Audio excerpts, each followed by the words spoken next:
నల్గొండ జిల్లా హుజూర్ నగర్ కార్పొరేషన్ బ్యాంకులో 63 లక్షల గోల్మాల్ జరిగింది. నకిలీ పాస్ పుస్తకాలు సృష్టించి కొందరు రైతులు సొమ్మును కాజేశారని బ్యాంకు మేనేజర్ కామేశ్వరరావు పోలీసులకు ఫిర్యాదు చేశారు.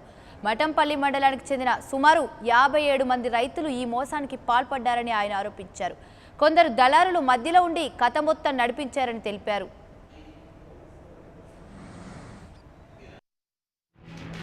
సంబంధించి మరిన్ని వివరాలు మా ప్రతినిధి మల్లికార్జున అందిస్తారు.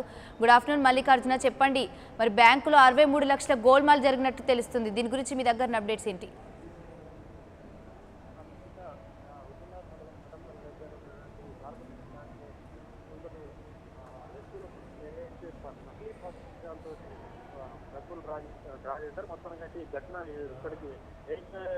ఎలక్షన్ వస్తుంది, ఎలక్షన్ లో ఎట్లయినా రుణమాఫీ చేస్తారు, ఇది ఎవరు ఏం చేసినా కూడా ఏం కాదులే అనే విధంగా ఒక్కరు కూడా ఇట్లాంటి పాల్గొంటారు వస్తారు.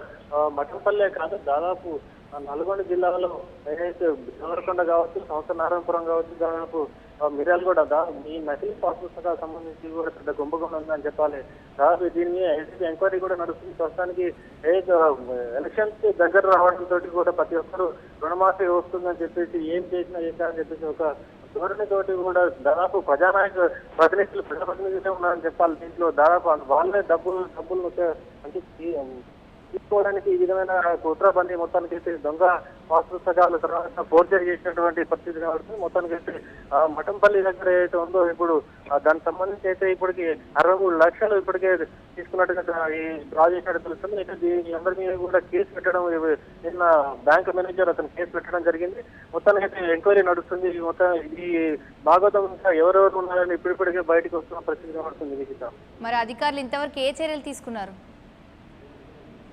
దీనికి సంబంధించి ఈ నకిలీ పాస్ పుస్తకాలతోటి ఏదైతే డబ్బులు డ్రా చేస్తారో దీనికి సంబంధించి ఏసీబీ ఎంక్వైరీ నడుస్తుంది. జిల్లాలో చాలా బ్యాంకుల్లో కూడా ఇప్పటికే బ్యాంకు సంబంధించిన ఏదైతే పుస్తకాలు అవన్నీ కూడా తీసుకోవడం జరిగింది. Right, thank you Mallikarjun.